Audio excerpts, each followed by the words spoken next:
of sharing it on my page after. So it'll be on my YouTube channel and my page. My Instagram page. Sorry, I'm panting because I had to run to go pee because I realized I hadn't peed yet. And I had to go get my AirPods from my truck. So I sound like I just ran a mile. But basically, I'm going to go through Karl Cook's response to me piece by piece. And yes, the live will be saved.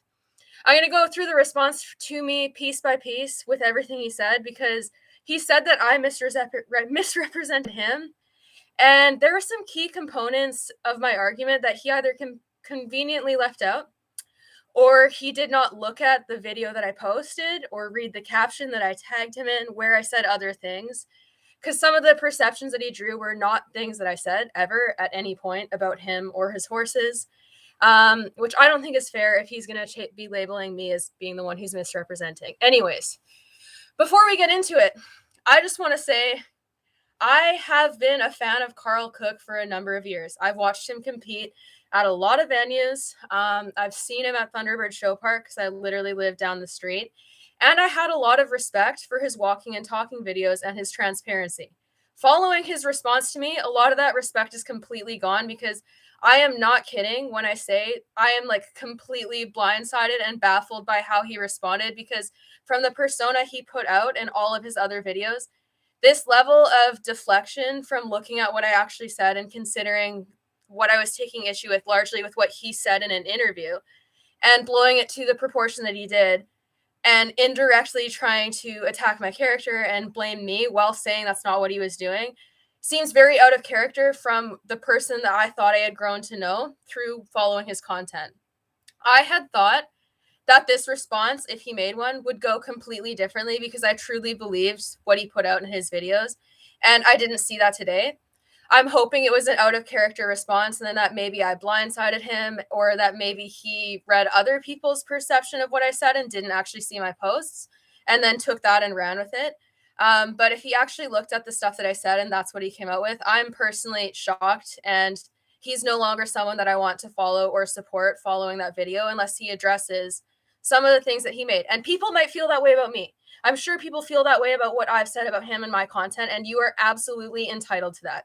You don't have to like my content. That's fine.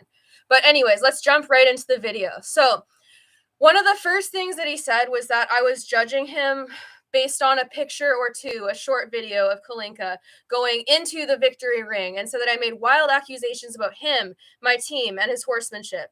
And then he said Kalinka's groom is crying about it today, which is effectively blaming me for the fact that Kalinka's groom is crying, even though I said nothing bad about the grooms. I never criticized the grooms. The only thing I ever mentioned about the grooms was that I said I thought it was unfair to them to be put in that position in the presentation ring where they are leading around a horse that is firing out and like trying to run them over, and they have to scoot out of the way while wearing sneakers. That's the only thing I ever said about the grooms. I do not criticize their care. Grooms work exceptionally hard. They are typically one of the most underpaid and underappreciated staff members on the team for upper level riders. They work exceptionally hard.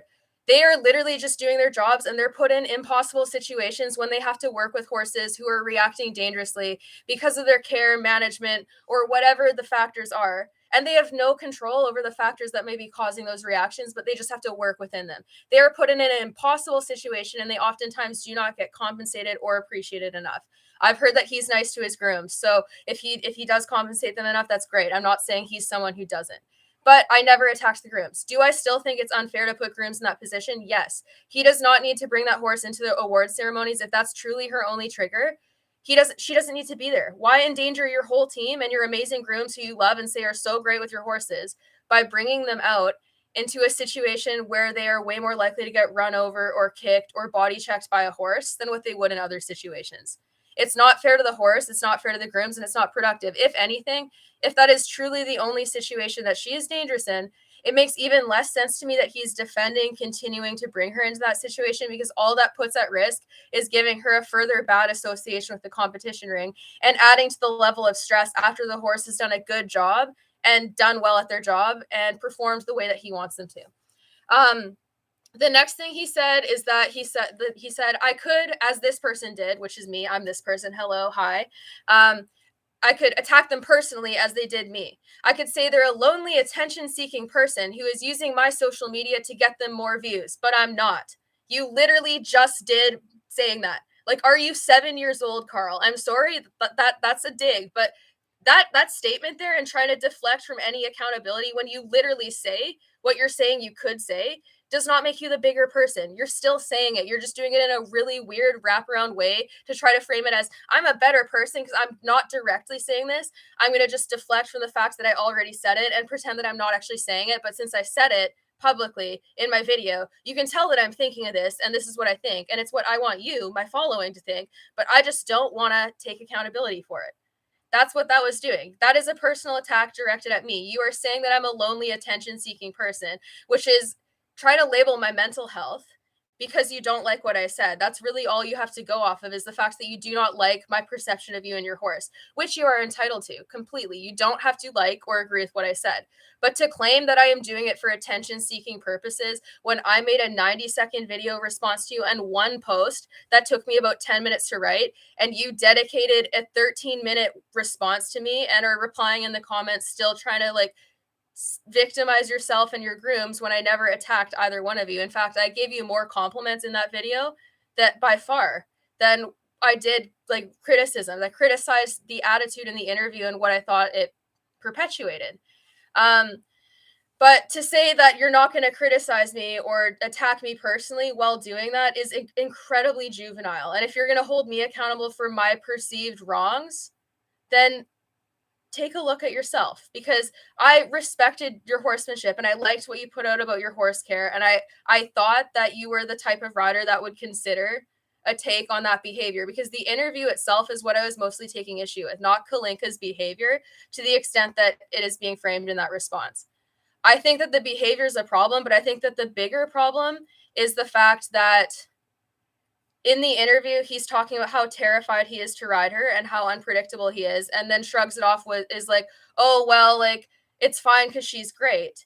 And you have a following of all these really young, impressionable riders who really, really like you and think that you're phenomenal and they love your stuff. And you've done a great job connecting with them with all these walking and talking videos and sharing your opinions on things. So they feel really connected to you and feel like they know you well. And in watching that interview, what that talks about is the fact that you're glorifying the level of danger that you're, or perceived danger, I'm assuming, because to say that you're terrified to ride a horse each time, I'm going off of the fact that these behaviors must be sustained and repetitive for it to cause terror in a rider who has ridden so many top caliber horses and has done well at it. So to be terrified of one specific horse, I think it's fair to assume that it's because of repeated behavior. And I don't really think that that's an unfair or rash judgment, because he specifically said, I am terrified to get on her each time.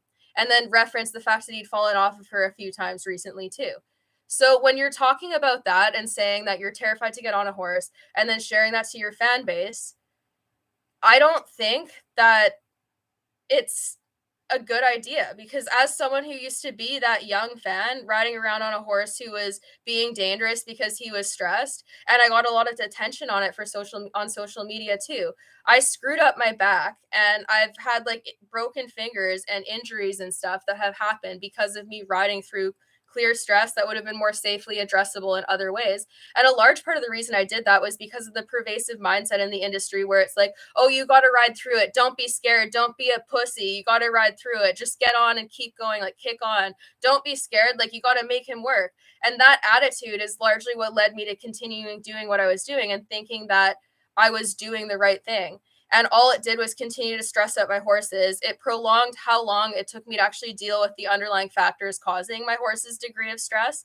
And it caused me physical injury. So my concern with what he did in that interview and the behaviors that he's normalizing is saying that you're terrified to get on a horse right there. That full on confirms that it's a repetitive behavior. It's not a one-off occurrence if he's terrified. And he said that himself in the interview, and if that's not what he meant, then it's up to him to clarify what he actually meant. It's not up to me to read through the lines and lend him favor and understanding that from what the horse is filmed doing and what he says about the behavior isn't deserved. The next part of his Shelby has zero credentials. Yeah, okay. I recognize your username from you sending hate a lot of times, other times. So I recognize the fact that you'll always perpetually downgrade the work that I put in, and that's fine. You're entitled to that. But saying I don't have credentials when I very clearly do, and you can literally look them up and find them, not fair and not true. You don't have to value my credentials, but saying I don't have credentials is just a lie. So the next part of his argument that I want to talk about, because I'm going to get to all the parts about the studies and what he said about the studies. But prior to getting into that, I want people to reference the comment section on Instagram specifically. People who are watching from YouTube won't be able to see it. Instagram's probably going to be more bumping for the comment section. Watch how Karl's defendees speak to me. These are all people who are claiming that I personally attacked him and that I have treated him unfairly, and watch how they're defending his honor. That's what I want people to take note of, because you can feel like I could have gone about it in a nicer way. But if you can't even bring that argument forth without attacking me and making up bold-faced lies about my perceived credentials, or attacking like me keeping my horses at home and all this stuff, and just doing what makes me happy as a horse person, in addition to getting relevant credentials to speak on behavior in the way that I am, if you can't get your point across and criticize my argument without personally attacking me, you're no better than what you're saying that I am. So cool it with that. That I've not gotten any real argument from anyone defending Karl that's actually attacking my argument. It's all about the fact that I don't ride at the upper levels and blah blah blah blah. Perceived, or they'll be like, you trainer, you call yourself a trainer, and it's like, everyone calls themselves a trainer. That's how the pro status works in the horse world. The difference is I got credentials to prove that I understand learning theory. Anyways, so we're going to get into his actual argument, because there's some stuff he said that really bothered me and that I feel misrepresented what I actually said. And for anyone that's joining this late, I want you to rewind once I post this after and see what I said in the beginning about Karl, because this is not a smear campaign on Karl. Taking issue with his behavior in one instance is not attacking him as a person. It's not calling him an abuser. It's not doing anything. He shouldn't be that sensitive that he thinks he is so perpetually perfect that he could never possibly make a mistake, even in wording in an interview. And if he's truly not afraid of Kalinka and she's not dangerous, he misrepresented his own horse in that interview, and that's his job to correct, not mine. Okay. So he claims that I made wild accusations against his team, his horses, and his work, all off of a photo and a couple of short clips. This fails to account for the fact that I was talking about his behavior in an interview. He labeled the horse as crazy. He used the words crazy, not me. The quote where he says that I called her crazy, like she's out of control and crazy, was something that he said in the interview. He's called her crazy. He said, Kalinka is crazy. I am terrified to ride her. He said that publicly in an interview. It's on video, unless it was a CGI character that the Horse Network or whoever did the interview made up. That's what it said. And if they did a CGI fake Karl Cook, go after them for faking that interview, because that's what you said about your horse. And all of the photos and a couple clips. What accusations did I make? I said that the behaviors in the video, coupled with the fact that he said he's terrified to ride her and that she's crazy, are indicators of an underlying problem that could be emotional or physical, that I couldn't speak for whether or not it was an emotional stress response or a pain response. I never said he was an abuser. I never said she was in pain for sure. I said that the behaviors were concerning, and the fact that he's terrified to ride his own competition horse and that she's crazy is a concern. And for anyone who thinks I'm saying this to try to change Karl's opinion, wrong-o. He influences a lot of people, and I think those people deserve another perspective. And then he also claims that I'm attacking his team. If anyone can find, I've not removed or edited any of my clips or my videos. If anyone can find where I made any accusations about the team or said anything to degrade the team that works on these horses, bring it on. Please do. I never criticized his team. His team is just doing what they are told to do. They are not the ones in charge of the horse's care. They are not the people to be criticizing. The only thing I said about his grooms was that I thought it was unfair to put them in that situation when it's an avoidable one that could be addressed. And here's the thing. This isn't to say that horses should be robotic and never react. Your horse can have a moment. You can prepare them as well as you can, and you can go in the competition ring and something can trigger them to be explosive in that moment. But what sets that apart from being a moment and being prolonged and sustained routine issues is the fact that if you're calling it a non-issue and you're ignoring the part that it's an issue, and you just keep going and you're just like, there's no issue with this, there's no behavioral problem, then you're not looking to fix the issue. You're not seeing it as an issue. You're ignoring it. And that's the problem there. It's not the presence of stress itself, it's how people respond to the stress. And if you see a horse who is routinely showing these behaviors and you just like, oh, like they're fine the way they are, like whatever. And that's what he did in the interview. It doesn't show any regard for how you contribute to that. And it's not taking ownership or accountability. Not whatsoever. So that's the problem. It's not the behavior itself. It's the fact that he is just brushing it off and not being considerate of what the horse is telling him.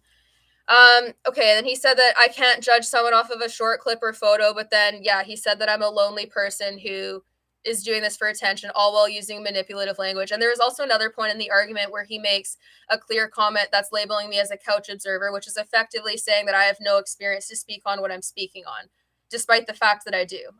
So I found that rather interesting because he doesn't like it when I downplay the work he puts into his horses, but he's quite happy to do that to me in return, despite the fact that I literally did take this up with Karl by tagging him on the post. He chose to do a response and not tag me, so I'm within my right to respond back. And I was initially responding to a public interview. But anyways, if you think I'm wasting your time, imagine how you look in my comment section just saying mean things about me and not doing anything. Go do something more worth your while. I want to do this. This makes me feel happy. Go do something that makes you feel happy. Okay, so the entire narrative that I noticed in his video that he was framing was that I was only judging off of those clips, and he referenced the fact that it was just a photo a bunch of times. Like he said, just a photo, just a photo, just a photo, which leads me to believe that he saw the post that I made on Facebook where I screenshotted the video of Kalinka rearing up at the in-gate. And that's not all I was judging off of. The entire video that I did, I very clearly referenced his interview and how he framed her behavior, because that is what I viewed to be the issue, is how he was talking about her behavior, how his words implied that it was frequent enough to scare him, and how he just kind of shrugged it off and was like, oh, she's great the way he is, so whatever. That's the part that rubbed me the wrong way. If it was a one-off occurrence, I would have been kind of like, okay, like that shouldn't be necessary at the meter 60s. But it's the fact that he shrugged it off and acknowledged the fact that her behavior was dangerous and that it scared him, and that he just shrugged it off as a non-issue and was like, well, she's great at what she does, so who cares? Not the fact that it was just a one-off clip. And honestly, even if it was just a one-off clip, and even if I was just being an asshole and was just choosing to criticize completely off of that, if it's a one-off clip and that's not the horse's regular behavior and it doesn't speak for how the horse typically behaves when they're having a good day, you can also just say that. You don't need to deflect from the fact that it happened. Like, stress happens, stuff happens, horses can get loose, horses can need help walking into the arena when they have a stressful day or whatever. But if you shrug it off and just go, oh, they're good the way they are, who cares? It shows no desire to improve the behavior, even if it's fully within your capability to do so. He also used the placings at the upper levels as an indicator that the horse is not stressed, because stress inhibits performance. And he's absolutely correct that a lot of these stress studies do determine that stress inhibits performance in training, because horses who are under high degrees of stress do not retain the same level of information. However, what that fails to acknowledge the fact is that stress may inhibit performance in that a horse who is highly stressed may perform worse than when they are at peak relaxation and able to focus when not in fight or flight mode. That doesn't mean that that horse cannot still be an incredible athlete who performs amazingly and can win ribbons. It just means that if they were less stressed and the stress was more resolved, that they would probably perform even better. So yes, stress can inhibit performance, but it doesn't mean that the horse isn't going to perform well. Look at all of these like really good race horses that we've seen, and all the horses racing under people like Bob Baffert. They are winning and doing well despite the fact that he's been running horses who are lame, and they are winning at the peak of the sport, but they are stressed. Those horses, if the stress was addressed and they were physically better, would likely be even better than they are. So they are good in spite of their stress. They're not good because they do not have stress. Also, there are some studies that have been done, and I'll pull some of these up, that have shown that stress the adrenaline can actually cause a temporary increase in performance, and then the decrease in performance is seen. And we know with humans that adrenaline can allow people to perform amazing feats that they wouldn't be able to accomplish when they're not in a state of like high hyper arousal. But that doesn't mean it's a good thing to carry on for a sustained amount of time. I have an entire link of studies that I'm going to reference. And if anyone wants the page of studies that I've saved, I can send it to you. Or I will post it on my Facebook page or something. It won't be able to post to Instagram because the caption will be too loud. So yeah, he's correct that stress does inhibit performance, but that fails to account for the fact that a horse who is stressed can still perform very well despite the stress. It just means that their performance would probably be even better if they were in a healthier state of being. So he used that to deflect from the validity of my study, but doesn't consider the fact that the study still applies. He just used a personal opinion to try to say why it doesn't. Nothing he said in his response to me actually properly represents the studies, and we'll go into that. It showed a lack of understanding for how these studies work and the factors that contribute to how these behavior things should be applied. But I'll get to that point, and then I'm going to go through the studies after. He says that it's counterintuitive of me. Okay, I already said that. So he brought up Dr. Sue Dyson's ridden pain scale and said that in the study that they did, the horse has if the horse has 8 out of the 24 pain signals on the ethogram, the stress is likely, and so is underlying pain. He used that at like that saying of her saying likely as a reason for why it can't always be applied. And I wanted to talk about that because in scientific study, until they have such a sweeping, overwhelming amount of proof, they can't really speak in absolutes. So stress is likely means that in the studies, there was a consistent correlation with stress and underlying pain when horses had 8 or more of those behaviors. So what the stress is likely means doesn't mean that stress is not likely in a lot of cases. It means that from what we observed, if they have 8 of these 24 pain signals, there is a very good chance that they're experiencing underlying ridden pain. The only reason they cannot use absolutes is because of the fact that you can't speak in absolutes in science, because in most cases, you can't have such sweeping approval that you guarantee things because there's always going to be differences. There's horses who could show less than 8 of those signals and still have underlying pain. There's horses who could, in theory, show none of those signals and just be more stoic than other horses and not show any of those things on the scale. So that is why they use likely, because it also covers the fact that if horses do not show all 8 of those behaviors, they can still have underlying pain. You don't need all 8 of them, but 8 of them or more means that they are likely to have underlying pain. So what he used to try to deflect from that study also doesn't really make sense for me because it shows a lack of understanding for how the scientific process works and why they would use language like that. If you look at Sue Dyson and the other writings that she's done and what she talks about horses, she says in multiple interviews and whatnot that she is of the mind that a huge percentage of modern sport horses are lame, like way more than what people would like to admit. I think she said like 40 to 60% in one of the papers that I saw. I'll try to find it and also link that along with all the studies.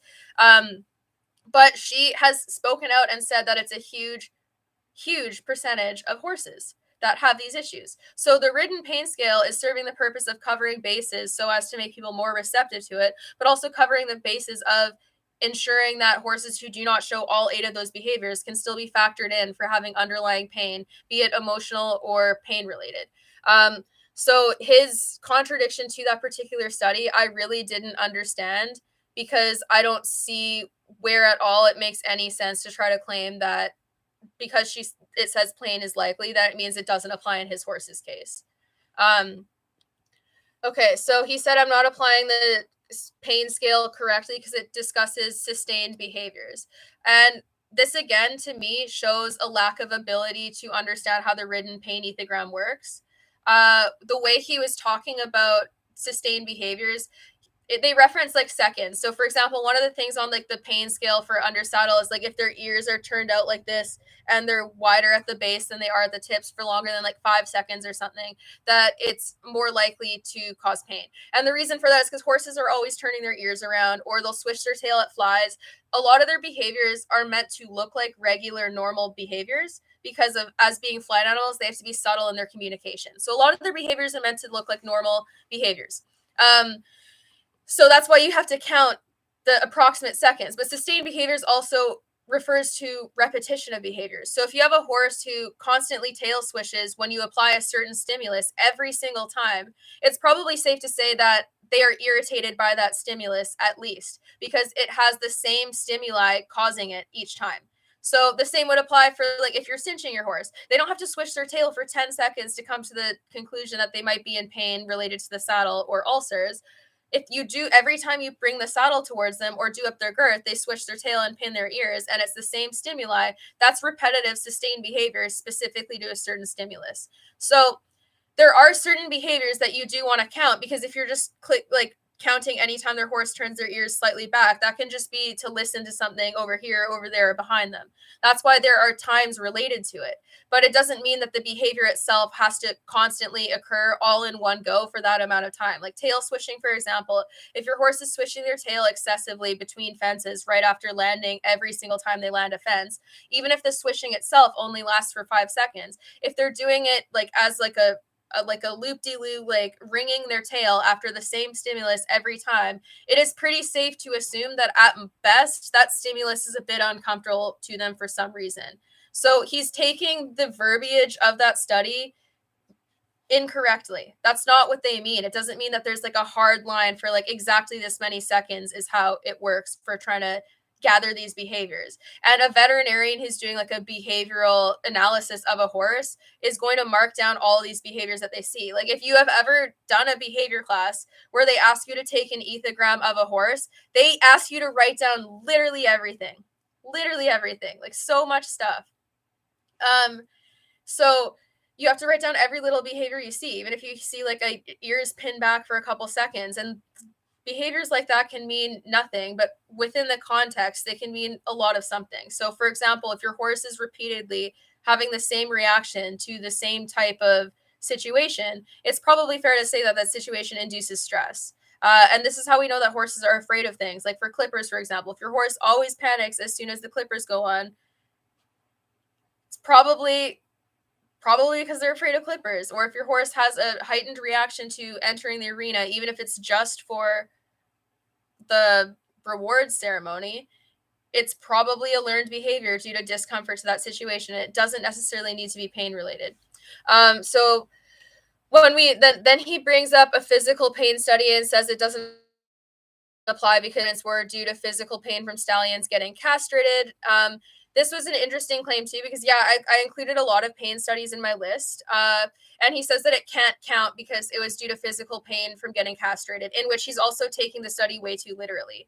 The problem is with this type of viewpoint is that, yes, in that particular study, the pain that was causing those reactions was due to being castrated. But in the effort to developing the equine grimace scale and the pain scales for horses, they test the same types of markers of stress and pain under a number of stimuli. And if there's certain behaviors that are consistently being caused by the response to either physical discomfort, environmental discomfort, mental discomfort, etc., if you're consistently seeing the same types of behaviors, you can start to generalize that those behaviors are specific to some level of stress. And if they had only studied that in the study where stallions were being castrated, he would have a fair point that we don't have the ability to generalize it. But they use the same cortisol markers like eye temperature, blood and saliva cortisol levels, and they also use eye temperature. Did I already say eye temperature? Sorry, I'm going off. And they have gotten to cause these behaviors in horses intentionally in studies using a number of different initial stimuli that incited that reaction. So he would have a point if that had only been shown in the stallion study, but those markers of pain are seen across studies using all sorts of different tests to see when these behaviors arise. And there's a lot of crossover from emotional pain and physical pain in terms of behavioral expression. Horses who are nervous will maintain a lot of the similar facial postures to horses who are in pain. There's a lot of similarities. So I think that's something that needs to be considered in studies, is that when you're testing a bunch of the same levels and markers of stress and pain, and you're testing it with a bunch of different causes, and you're seeing the same types of behaviors repeatedly arise, it becomes fair to assume that certain behaviors are associated with stress, especially if there's lack of evidence proving otherwise. Like in these stress studies, they've tested the stress phase and seen if they can produce the same types of reactions in relaxed horses. And they don't see these behaviors in states of relaxation. So until there's conflicting evidence to assume that these behaviors have more nuance than what we currently see, it's fair to assume that certain behaviors are associated with pain or stress. Okay. And then he brought up a study about long-term memory and says that it doesn't specify what horses are capable of remembering and fails to account for other. Okay, so yeah, so he brought up a long-term memory study and says that it doesn't specify what horses are capable of remembering. There's been a few memory studies done on horses, and they test different things. Like there's memories with like remembering colors and like how quickly they learn what certain signs and visual signals mean. And then there's also ones that have tested their memory of like people and like faces, and like being able to remember people that have made them feel uncomfortable versus people they like even after time apart. So while we don't know all of the things that horses can remember long term, we do know that certain things can trigger memory and that they have shown evidence of recognizing human faces and being able to differentiate between people who treat them nicely and people who treat them poorly, even after lengthy times apart. So we can't speak for exactly what they would remember, but they show capacity to have long term memory. They just can't recall that memory at free will. So what would recall long-term memories would be triggers that cause them to remember a certain situation, because unlike us, they don't freely recall the past or think about the future. So that's where I don't think that also adds up, because it shows a lack of understanding for the study again, and also the assumption that there are no other studies that talk about the same things. Then he brought up the care of his horses, how many people contribute to their care, and claimed that he would have to have all of his grooms, owners, veterinarians okay with him, quote, abusing horses to get away with it. And first off, I want to clarify once again, I never said he was abusing horses. Saying that he went about labeling Kalinka's behavior in the wrong way in that interview and that her behavior is stressed doesn't mean I think he abuses his horses. He chose to label it as abuse himself. So if thinking that his horse is stressed makes him feel like he's mistreating them, that's something that he should sit with and think about himself, because I never called it abuse. With that said, that also has the assumption that all the grooms, owners, etc., are aware of the extent of the mental health problem in the horse world, because a lot of vets are in denial of this too. If you go speak with Sue Dyson and ask her about this, there's a lot of really old school vets in the industry who do not support the idea that horses could be in mental turmoil. There's a lot of people who don't even believe in mental health issues in humans. So it's not really that shocking to see a lack of empathy and a lack of caring for the horses in the industry when it's so normalized and it's what you're taught from the beginning. I don't think that Karl or anyone in his barn is going about their day intentionally trying to cause horses harm, but I think that there's a certain pervasive mindset in the industry that allows people to do that to horses and not care about their feelings and do things that are unfair to them, but not actually realize what they're doing because they're not taught that it is what it is. We're taught that a lot of like normal stress behaviors in horses are actually just regular horse behaviors, and not anything to be concerned about. We're taught that stalling and like small paddocks or isolation from other horses don't have any ill impact on horses, despite all the evidence proving otherwise. I was taught all these things growing up. I grew up having my horse stalled for like 18 hours a day and doing all sorts of things that I know now were unfair to him. But I was doing it from a place of love because I thought that I was doing the right thing. It's what I had been taught to do. So the idea that you have to have ill intent to do the wrong thing is entirely false. And it also serves to let people off the hook for doing wrong, because it comes with the assumption that you have to intentionally do something wrong on purpose with malice in order to have it feel unkind to the horse.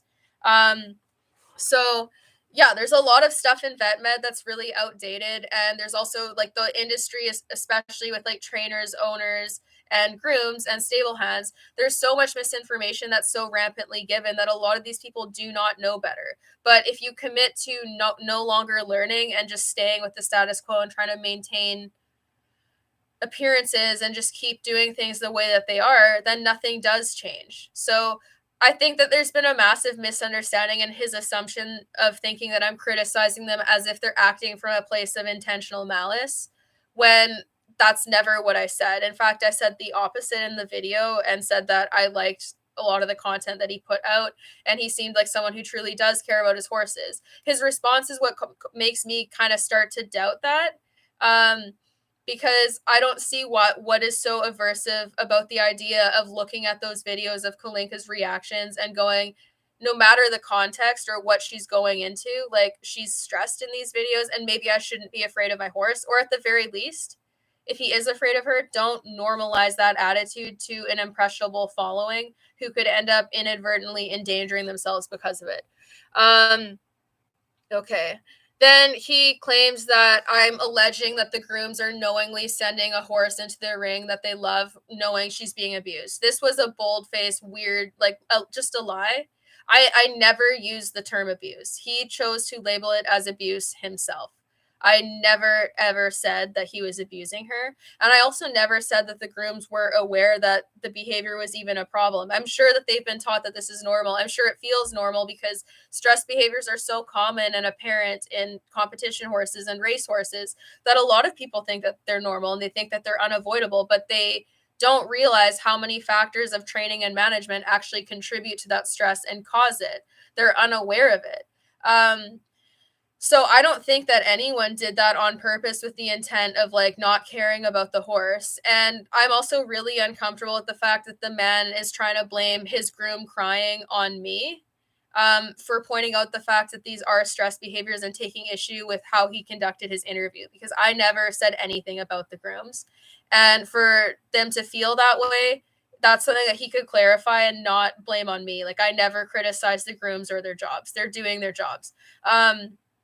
So super, super weird. I don't think that they're abusing her. I don't think that they're doing any of it on purpose. But I think that they're falling into industry mindsets that are enabled and upheld by so many different people that it feels normal. But the fact that it feels normal doesn't change the fact that it's not. And we could all be way safer and have way more fun with our horses and have our horses perform even better than they do if they were happier. Okay, then he said if Kalinka had PTSD, she wouldn't fear going into the show arena because her accident happened in the warm-up arena.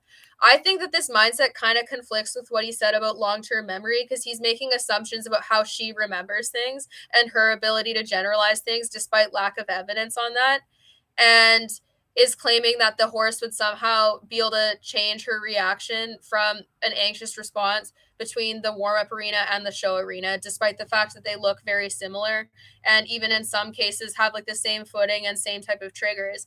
And for anyone who knows anything about PTSD triggers don't have to be identical to what caused your response initially. The trauma response can just be something that feels similar and brings you back to that moment of trauma. And when you are brought back to that moment of trauma, it feels like there's been no space since that accident happened. It feels like you're right back there in the moment at the peak of your trauma.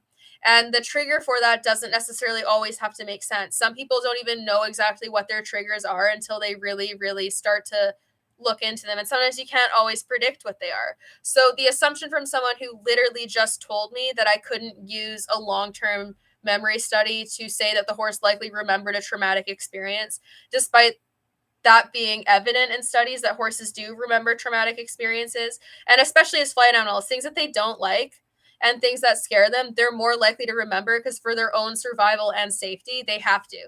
If they forget about something that felt like a near-death experience, that's almost assuring they'll die next time. So I find it weird that he is claiming how she would remember things when he just used that as a point to contradict me in my argument. And that's what I would call, or what the logical fallacy called, of moving the goalposts, because he's enabling himself in doing something that has far less evidence behind it, but is trying to negate my use of studies that actually are applicable to the situation. And yeah, so what I would say is that a horse is a horse. That's like the same idea as, like, trying to say, like, if your horse crashes through a jump, a lot of people who've had bad crashes, depending on the horse, if you have a sensitive horse, a lot of them become nervous defenses after, and they'll be stopping. And they don't discriminate off of like a fence that necessarily looks similar. They might even stop over a crossrail even if they crash over an oxer. So the fact that what caused their trauma is technically something different isn't really taken into account with their anxiety. They still respond the same. And so I find that excuse really, really weird. And it doesn't sit right with me based off of what he said moments before that about my long-term study and like not knowing what horses can remember long-term, because he's making claims of what Kalinka would remember. And from my position, I have less motivation to try to rewrite how that horse feels than he does when she's one of his best horses and he gets to ride her and compete at the upper levels on her. So I think my motivation of just looking at the study at face value and talking about it and looking out for horses who don't have a voice, even if I miss, my intentions are more pure, because I'm not looking to like ban him from sport. I'm not even looking to, like, some people were like, oh, just retire the horse. I'm not even saying to take it that far. I'm just saying, instead of looking at her stress behavior in the eye and going, oh, it's fine, she performs good enough anyways, who cares? I'm saying maybe like recognize the fact that it's within your power to change it and not normalize that level of fear to your following, because you should enjoy riding the horse more. If she's one of your best horses, if you're terrified to ride her even 50% of the time, that's too high. And that's what he talked about, how afraid he was to ride her in that interview. Okay. And then he also said that I'm misrepresenting studies to quote on quote, and I quote, this is a direct quote. So he said, I was misrepresenting studies to quote, validate a new thing that I saw on horse faces and behaviors. I found that particular comment really condescending, because it's implying that I just saw an article and ran with it and that I just react impulsively and emotionally, which for someone who feels like I was attacking him over something he said in an interview and was judging him too rashly, I think it's wild that he would just assume that I just read one study and ran with it when I have my credentials and what I do and like what I'm passionate about publicly listed on my website. It's very easy to find. He could have literally just clicked on my About Me page on my own website and saw that I had studied these things, that it's not a one-off thing. So the fact that he felt the need to do that while he's trying to tell to his following that I should behave differently, that my behavior is a problem, I don't like that, because I'm not a couch observer. I didn't just look at one study. For me personally, what changed a lot of these things for me was reading lots of studies and having all of this evidence come forth to me in a way that I felt was undeniable, because I used to defend a lot of the same stuff that he defended in that video response to me. And you can go look back on my pages. One of his fans did it this morning. They went back through my content. They're like, oh, I see videos of you on your horse and he's like freaking out and bucking and like doing all this stuff. So is that stress response then, or is it different with you? And then I'm just like, it was stress. And then they have no arguments, and then they go and find a new one and they're like, well, what about this? And it's like, okay, so you were trying to catch me in like a lie or whatever and try to get me to defend my horse's behavior before, despite the fact that like Milo it's no secret he is one of the reasons that I have changed the way I do things. I know I used to say those things. It's not been a secret. I've in fact used it for a lot of my content. I've talked about the mistakes I've made and how I've learned from them and how I want to do better because of the way that I acted. And it's not as I don't have shame in that, because I also think that it's really weird that the industry is structured in such a way that we view it as like, as soon as someone's criticized or as soon as they make a mistake, that there's some irredeemable person who has to be a horse abuser that no one can like, how come there's no nuance? How come an upper level rider can't make a mistake based off of their experience and what they've learned, recognize that mistake, move on, do better, and grow as a person? Why is it that we have to like either cancel someone the second they do something wrong, even if they hold themselves accountable, or if we want to keep liking them, we have to defend every little thing that they do? I don't get it. We're people who make mistakes. I made mistakes with my horses. I guarantee another 3 or 4 years from now, I'll probably be looking back on stuff that I did wrong and owning up to it, because that's what you do when you grow. If you can never admit to mistakes that you make, or you can never pause for a second and acknowledge your part that you play in your horse's behavior, then you're probably not committed to an active journey of growing and developing. And again, I say this from experience because I used to do that and I wasn't committed to an active journey of growing and developing as an equestrian at that point. I was more committed and loyal to defending myself at the expense of my horse. So It's wild to me that people say that, because first of all, the fact that they're willing to go back and look at my content and then try to throw it back in my face like I'm not aware of my own behavior and what I did back then means that they think that I'm going to seek to defend myself first and deny my behavior then and not own up to it, and that I'm just going around attacking everyone else, or like attacking in their eyes everyone else and not looking at myself, which also speaks for like how quick they probably are to defend their position, because they view it as like a shame to admit that you did something wrong.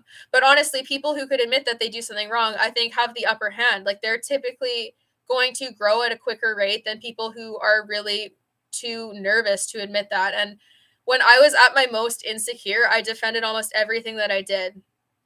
And I didn't want to admit that I did something wrong because I thought that it would make me a bad horse person. And I didn't want to have to admit that I didn't know everything because I think that it would make me a bad horse person.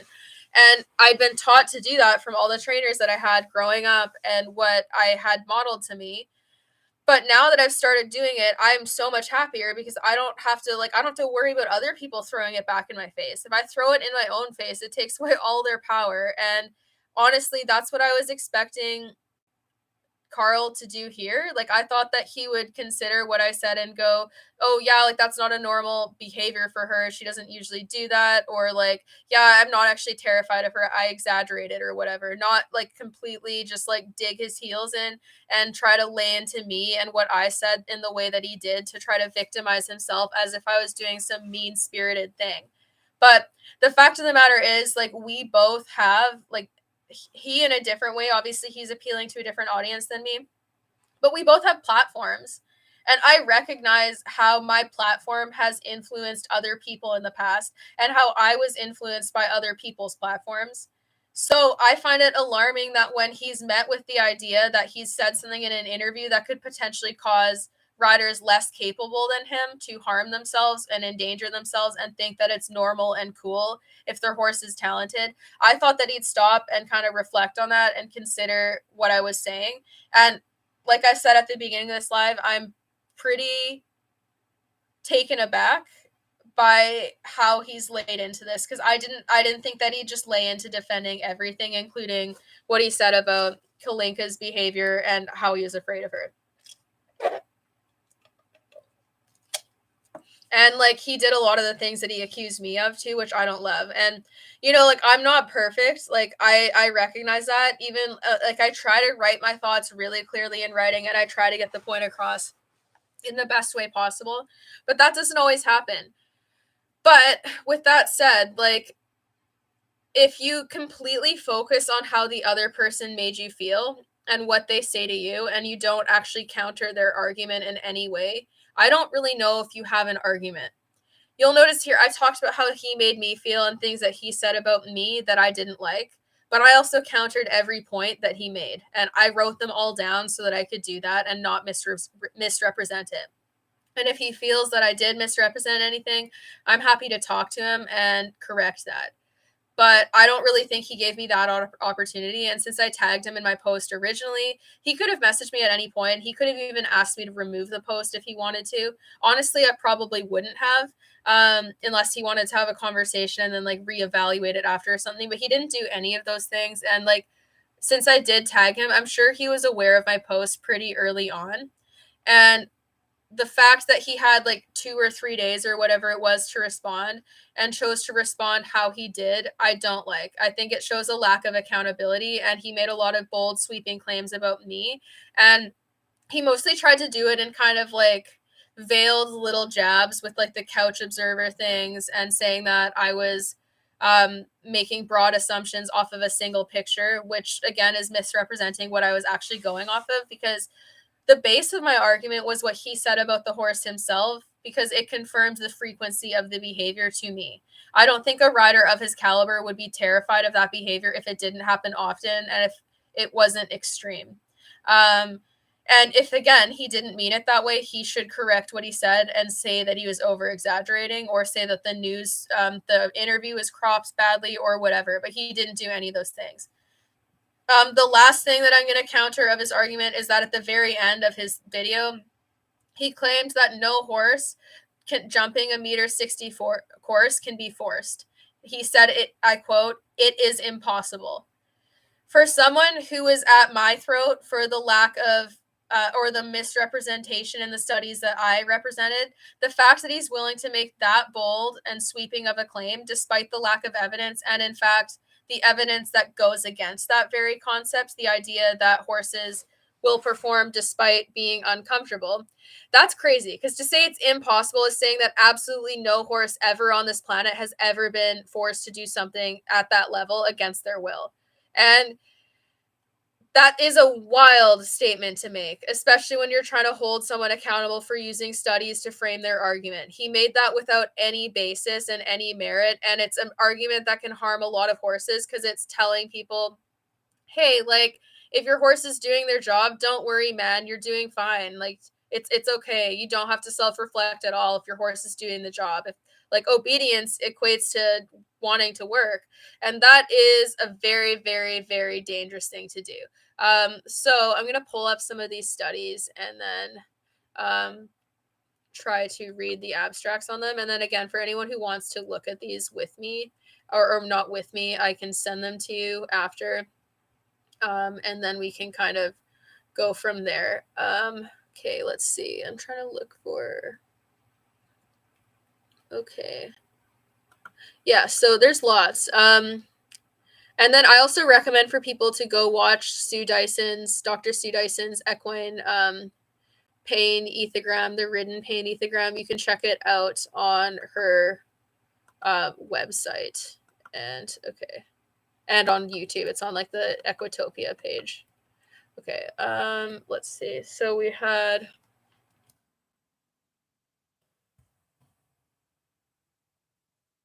Okay.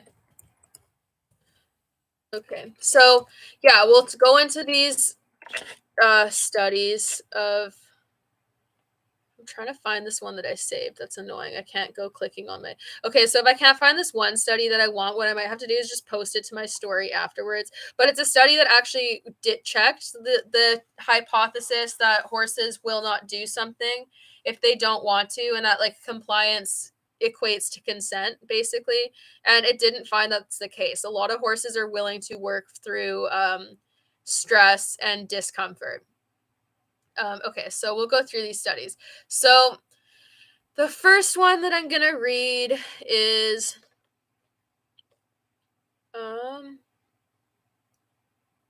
okay, I'll read the behavior. So you can look the study up by name too, and then I'll also leave the link somewhere.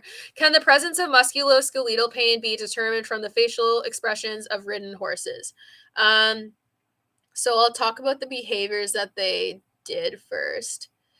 Pain scores were higher for lame horses than non-lame horses, and the pain scores that they were doing were off of their facial expression. So they measured things like head and neck position, being severely above the bit, twisting the head, asymmetrical position of the bit, ear position, both ears backward, one ear back, one ear to the side, as well as one ear backward, one ear forward. Eye features, exposure of the sclera, an intense stare, eye partially or completely closed, muscle tension, caudal to the eye, and found that these were the best indicators of pain.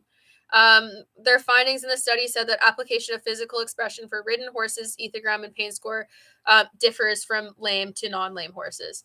Okay, so that one you can look up. The one that I want really badly, I'll post my story after because I guess I forgot to copy and paste it. So yeah, I know I hate using paper straws too, but like the stores like them, even though I looked it up and they have like a worse carbon footprint than the plastic ones. So I'm like, I think pasta straws are genius. I saw a place in Whistler that had pasta stir sticks, and I was like, genius.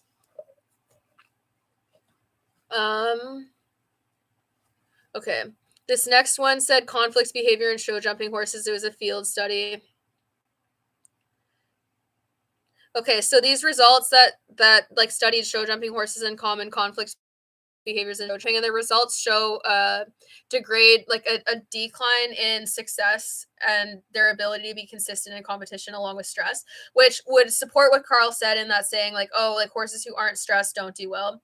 But with that said, it just means a decline in performance. If you have a horse who's a freak of nature and is exceptionally talented, they can still perform well and beat all of the other stressed horses who are less talented. It doesn't mean that they're going to suck at what they do. A lot of the most talented horses are the most stressed because they have the highest expectations.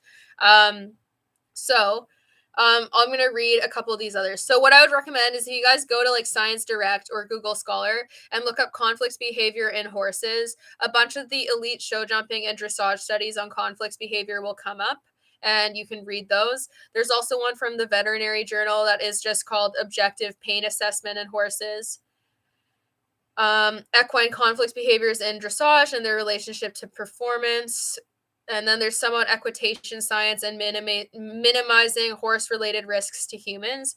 And those ones discuss the correlation of high stress level as well as like injury to human. So those ones are interesting because they show a correlation between less injuries to people when the horse's stress level lowers. So I think that would be a good one to check out. Equitation science in general, like if anyone wants to check out their account on Instagram, they're like more kind of common ground between like traditional horsemanship and science-based, because they do a lot of stuff in like improving the application of pressure and release and negative reinforcement, and post a lot of studies on ridden horses. So they have some really great resources too. Another study to look up is called Detecting Welfare in Nonverbal Species: Social/Cultural Biases and Difficulties in Horse Welfare Assessment. There's also a few studies done on human perception of horse behavior and how frequently we mislabel stress as excitement. So what this means is that when we see stress in horses, humans are often compelled to label it as excitement because that's a more favorable behavior to look at it as, and it also lets us off the hook from considering how we're contributing to that reaction. And they did a study where they were comparing like the perceptions of average horse people to that of behaviorists, and it really highlighted how much it differed. So there is a definitive difference in the view of the average horse person and the view of what behavior people at the like in the science realm and like veterinary behaviorists think. And it's a pretty stark difference because the difference in perception is pretty high.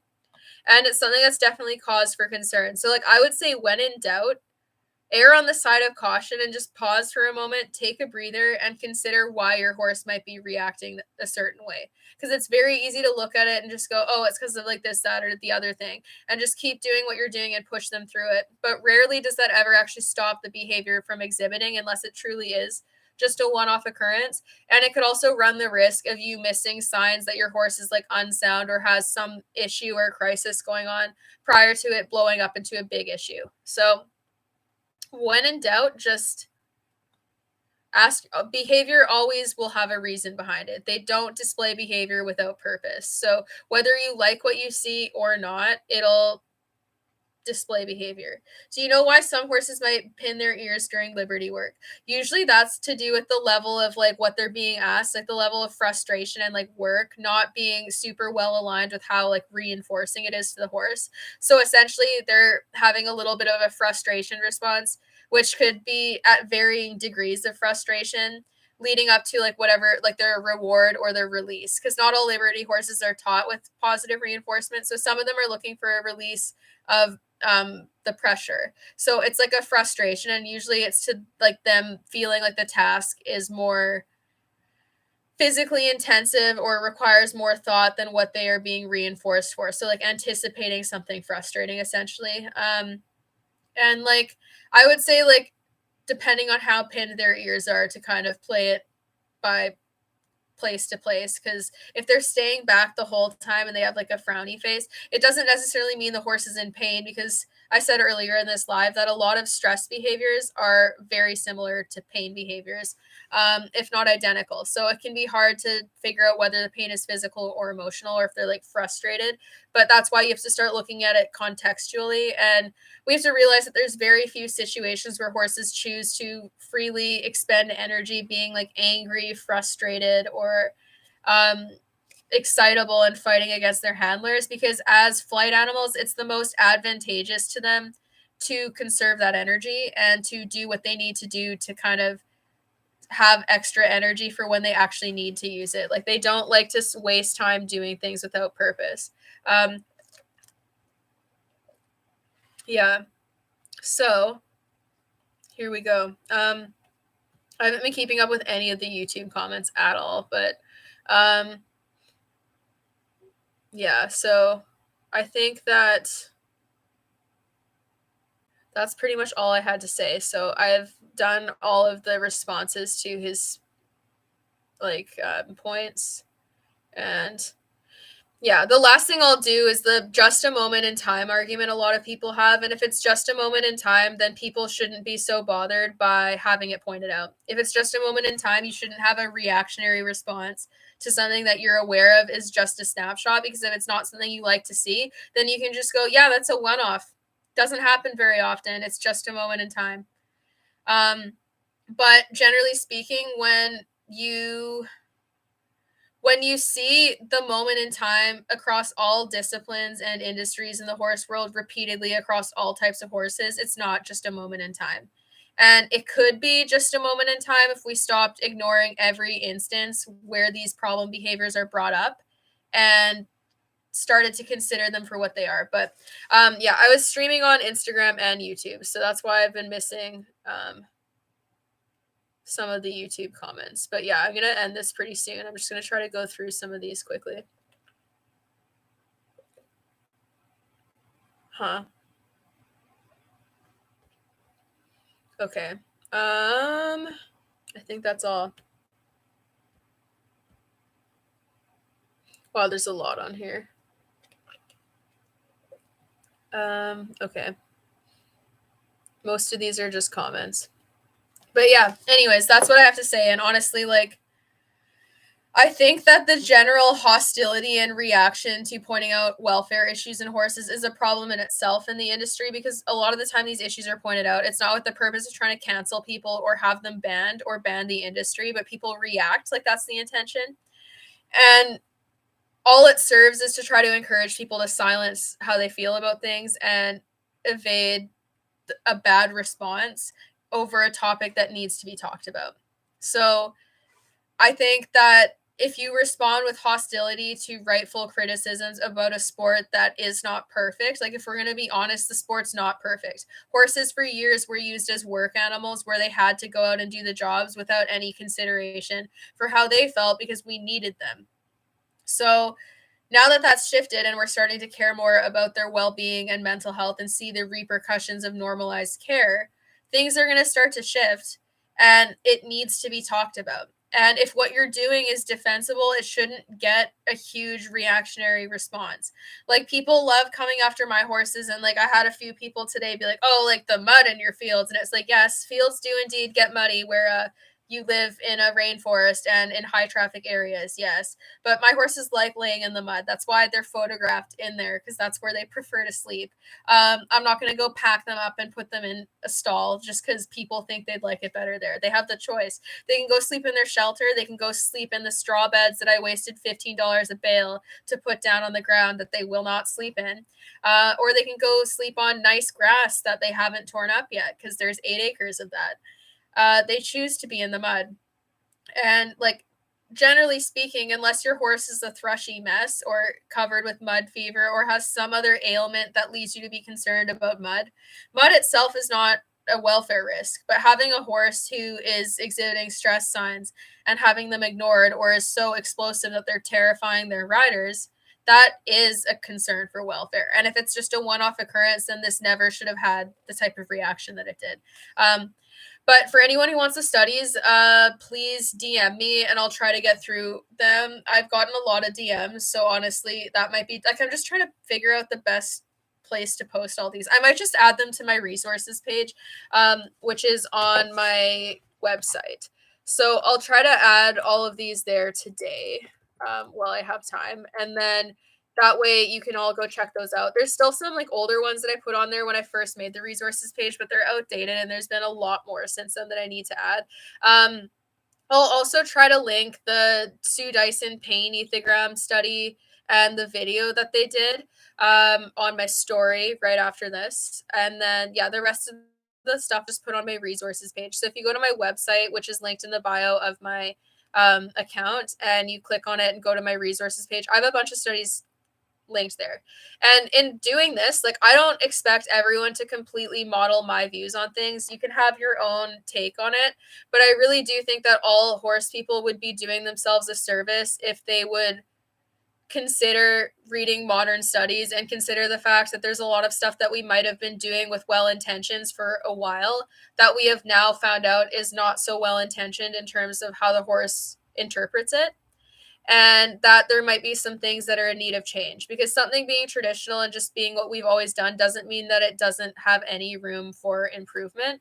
um, and I think that we're going to end up shooting ourselves in the foot in terms of like how we're perceived by animal advocacy groups and people outside of the horse world if we show a lack of willingness to grow and consider certain factors. Because unfortunately for us, everyone outside of the horse world that has no personal attachment to having shows conducted the way that they've always gone doesn't really care if the sport's canceled. So if they see people in the sport showing no desire for growth, they're for sure going to want to just cancel us. Um, and I don't think that that's right, and I think that's an extreme view, but I also can respect where they're coming from and feeling that way, because they're coming from a place of like seeing people's behavior not at all model the things that they're claiming it does. If we value horse welfare as much as people claim to, the easiest way to do that, more so than getting like expensive vets or chiropractors and the like, is to do where you just listen, and you listen to modern studies and things that are made to eliminate bias, and you listen and see what you can learn from them. But if when you hear these, or you hear someone with a conflicting opinion, you go straight to damage control and trying to say why there's no problem, that's what makes people think that we're not out there to change. It's how the ego is almost always the first thing horse people jump to defend. And like I said earlier in this live, I used to do that same thing. So I'm not saying this from a place of judgment. I'm saying it from a place of experience. And that's going to be what's the undoing for the horse industry, is the lack of desire to change and how committed people are to defending themselves and their ego when they feel attacked. But then when they have to consider where their horse might feel unsure or uncomfortable or unheard in certain instances, that's too much. And if we as humans cannot handle the discomfort that is conflicting opinions about horse welfare that causes us to have to think of hard things, then we shouldn't be in a position where we're putting horses in any level of discomfort if we can't even handle the discomfort of reflecting on how our practices may impact horses. And a lot of people can't do that. And the level of discomfort that is hearing me talk online and post things compared to horses who are literally living lives that have been completely constructed by people and are completely monitored and set by people with no real control over anything that they do. You can shut off my live, you can block me on the internet, you don't have, like, people do not have to see my posts if they don't want to see them. No one's forcing them to. Even if I'm tagging and responding to them, they could block me and stop me from doing that forever. But horses are completely at the mercy of the lifestyles that we make for them, and they have no escape. So I think that requires all of us to kind of sit with discomfort and really try to learn and reflect on the ways that we've done things and whether or not they are justifiable to continue, or whether or not there's room for improvement, even if it's not comfortable. And it's hard to do in the beginning, but it gets a lot easier, and it'll also be what will save the industry. Like, I've had a lot of people come on my page today and in previous years and say that, or in previous weeks, not even years, like recently, all this week, and say that people like me are going to be the ones that get the industry canceled. And I really don't think that's the case. I think what will get the industry canceled is the failure to hold ourselves accountable, and to the point where we will require outside entities to police what we do. And currently we are failing at holding ourselves accountable. Even if there are a lot of good riders in the industry, there are a lot of ones that aren't doing so good. And there's a lot of really good riders that aren't holding themselves accountable enough, which means that they can regress and they can end up becoming people who put 50 years into riding and training and are doing things that are harmful to the horse and using their time spent in the industry as an excuse to keep doing it. So we will get canceled if we're not careful. And it's not even about completely scrapping the industry. I love show jumping. I like the racing industry too. I think there's a lot of phenomenal riders in it, but I also think there's a lot of outdated mindsets. And it's even more of a shame in show jumping in particular that people are so against the science-based training, when one of the best horses of modern show jumping that we know, and one of the most respected show jumping riders, BZ Madden, only got to be the team that they were and be as successful as they were because of the work of modern equine science and training science and positive reinforcement and rewards-based training and looking at the root cause of the horse's behavior. And Shauna Karash is the one that meant stopping problem at like big international show jumping events. He could have never competed to the level he had if he didn't get over that issue. And she systematically conditioned him and fixed that issue. And yet, despite that being a known fact that BZ has not hidden and that Shauna talks about a lot, people are still really behind accepting the exact attitude that enabled that to happen. And yes, I do support the racing industry, not in that it doesn't need change. It does need reform. But if we're going to be honest, running in a straight line is one of the easiest behaviors to teach a horse kindly.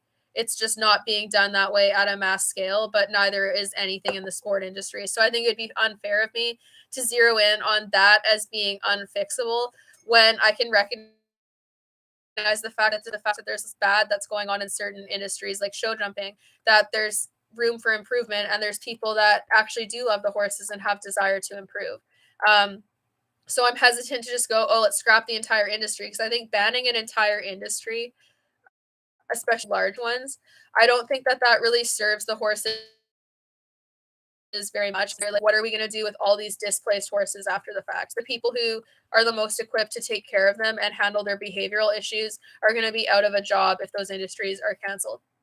And the people who are outside of those industries and equipped to take on those types of horses will be overrun and they won't be able to help all of them. So I think reform is the way to go. And honestly, like, there's a lot of stuff that can be reformed. And the racing industry is just the most publicized industry. Honestly, like, all of the things that I've seen in racing, I've seen every other industry do behind the scenes. And they all point fingers at racing as like, oh, they're the worst guys. Ignore us. Look over there. But then they're doing all the same things, just in different ways with different goals behind the scenes. So it's very pervasive. And it all comes down to people viewing horses as being able to feel a lot less pain than they do. And also the idea that their behavior isn't the communication that it is. So if you address the factors that enable people to believe that, then suddenly all of these issues that are causing horses to experience mistreatment are going to be resolved. You can't put a horse to the degree of stress and like mental and physical trauma that we see in like abusive situations if people view the earlier signs of stress as unacceptable. Like, you can never get it to the point of causing like mental damage if people start to notice the earlier signs and no longer enable them. It only gets to the point that it does because it's so freely enabled, and a lot of people don't read them for the signs that they are, which is a problem in itself. But yeah, so I'll be editing my resources page right now, and then that should be up there for people to go read. And all these studies will be linked under the studies tab, and like, you can just click on them because I listed off the name of the studies. So if there's a name that piques your interest, just click on that and it'll take you to the study. Some of these are behind paywalls, but there's certain apps that you can use to get past the paywall. And for all of them, you can read the abstract to at least see what the idea of the study was and what the findings were. And unfortunately, like, paywalls are something I also don't agree with. I think everyone should be able to freely access study, and the fact that it's being made related to status and who can like afford to go to school and or buy a study off of like Science Direct is a problem too. But at least we can get some of them. So yeah, I think that like, and yeah, money definitely plays a role for like all treatment of horses too, for sure. Like, it's it's gonna be it's gonna wait, did I oops, I fucked up. Okay. Yeah. It's gonna be a long road ahead for us to like actually fix the industry, because it requires like a complete re-education of how horse people think. What do you think people should advocate to change in the racing industry? I think it would be nice to see the racing industry move in the direction that we see other discipline, like other countries. I mean, like, let's see, like in Australia and certain areas of Europe, it's a lot less common to have the horses training out of the track year round, and a lot of them are training at home, and they have more access to turnout and natural living situations. And obviously, that's a pretty big change. So I don't necessarily think that it's gonna like happen overnight, but it'd be nice to see racing venues move towards normalizing the idea of turnout, so that horses aren't gonna just be stall bound for the entire season, in addition to changing the racing age and like the start ages because it's too young. And like despite the fact that like maybe some trainers would be able to train in a slow enough way to so as to not cause damage, um it's not going to be enough. Like I think that the age should be set to protect the horses from people who cannot do things in such a slow and meticulous way so as to avoid that stuff. um so I think that the racing age should be changed because also like you could even condition them for racing without a rider. Like again, as I said, running should be one of the easiest ages to teach. I mean, one of the easiest behaviors to teach a horse. So if you have them out all on land and you can set like food and stuff in certain areas to get them to be moving across lots of ground and like exercising, and you could even condition a recall response where they run back to you and stuff. You could condition them without a rider. It just requires a different way of thinking. So it will take some time before we get there for sure. But yeah, I'm going to save this live on Instagram. And then the YouTube live will also be left on YouTube. So you can check them both out there. And then once I'm done editing this page, I'll post it. And then, and then people can go and check it out. Because I'm adding like 30 studies to this page because there's been a lot of new ones that have come out since I made it. But anyways, I'm gonna end this live now. Thanks everyone for listening, and I hope that gives a perspective on my side. You do not have to agree with what I said. You can still like Karl Cook. I wasn't saying he's an irredeemable person because that's like an insane thing to say.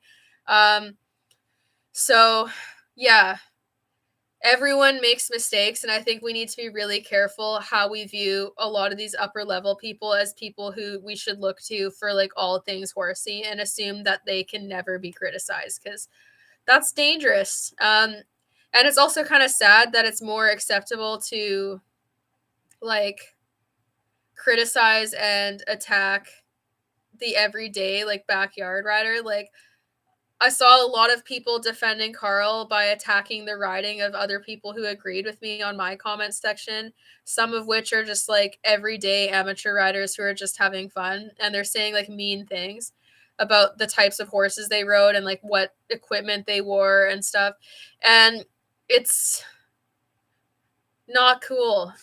Welfare should be something that we care about at all levels, but the reason why we should care more at the upper levels is because that's what's being shown to everyone, and that's what's setting the tone for what isn't normal and also what's in the industry. So it shouldn't be a situation where the people who are at the top of the sport get criticized the least. They are the ones who should be the have the highest standards.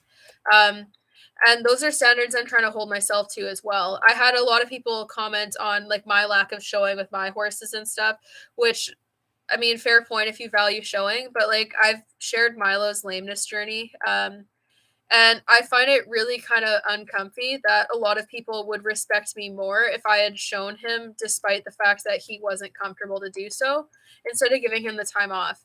Um, I think that we need to start honoring riders taking time off from the sport to rest their horses and give them what they need. Um, Especially since a lot of people don't have the funds to just go and buy a new competition horse and ride something else. So I think we need to normalize the idea of riders delaying their show goals and not having it be a big deal and not making them feel like they're missing out on a ton of things just to do right by their horses, because that also makes horses less replaceable. More people would be willing to rehab their horses and wouldn't be looking to pawn them off onto other people if they weren't made to feel like less of an equestrian for not showing and for taking their time and doing groundwork with their horses. But there's a lot of effort made to make people feel crappy about doing just that. And yeah, like I think it should be more normalized. Doing right by your horse is something that you should celebrate. Like it's nothing to be ashamed of. Take all the time off you need for your horse's physical and mental health as well as yours. Like I was struggling with a lot of things that brought me out of the show world, and for years that made it really difficult to afford showing, and I have no shame in that. And anyone who's going to judge me off of that is judging me off of something really silly and superficial that has no justification or merit on horsemanship. You can be an excellent horseman without ever entering the show ring. And that should be more normalized because not everyone has the same goals, and that is okay. But everyone can do better by their horses and continue their learning journey without it being a bad thing. Um, and that's why I leave my old videos of me working with my horses up on my pages, because I think it's important that people see where I came from. And it doesn't mean that like the stuff that I enabled and did back then is okay. But it means that I just don't like, I shouldn't be ashamed of where I came from and what I'm have grown from. It's not glorifying it, but it's just showing people like, hey, everyone makes mistakes and that's okay. And I hope more people will feel that way. Like, it's not a bad thing to make mistakes. You're not a completely bad person. Your idols can still be your idols while you recognize that they can make mistakes and make decisions that aren't necessarily the best for their horses. And that doesn't mean that they're terrible, irredeemable people. And it doesn't mean that you can't like other aspects of them. There's so much more nuance to life than what we allow people to have on social media. Um, and I really hope that that changes because it's not that black and white. You don't have to boycott someone or completely support them in every single thing that they ever do. There are a lot more options. And I mean, like, if you want to boycott people, you can. You don't have to support people if you don't want to. But the idea that you have to be completely on board with what your idols do or you can't like them, or feeling like your person is being attacked because someone criticizes your idol, that's a mindset that needs to go. Um, but yeah, sorry, I'm just blabbering because I'm just updating this page while I'm sitting here before I go outside, and then people can have a look at it. And also, the other thing that's really good for like looking up studies is if you want to look up studies on anything horsey, you can look up like keywords in scholarly databases like Science Direct or Google Scholar or JSTOR, and it'll pop up with a lot of studies on that key subject. So if there's anything in particular that you're interested in, you can generally find it. Like, sometimes it's not quite that easy because sometimes the keywords are such that they won't necessarily come up with the exact studies that you're looking at, but it's a great way to try to find what you want. And um, it's also really neat to see how many different directions equine research has taken now. Like, there's so much publicly available, like within the last decade that has come out. It's amazing. Um, So it's very exciting. But yeah, milestoneequestrian.ca is my website. It is also linked in my bio if you want to check it out. And it'll be on my resources page. My resources page has a few tabs. So there's tabs you can go to look at like training equipment and stuff. And then there's also tabs for all the studies. And if you scroll down the page, that's just like scholarly resources and like intro to behavioral science type things. That's where all the link studies are, and all the studies are written out. Like, the title of the study I've made as the name of the link. So you can just really easily decide which you're interested in reading and go from there. And then I also have some studies that I posted on my Facebook page for anyone who's interested in looking at the ones that I picked out that were specific to this topic, relating to Karl Cook and Kalinka.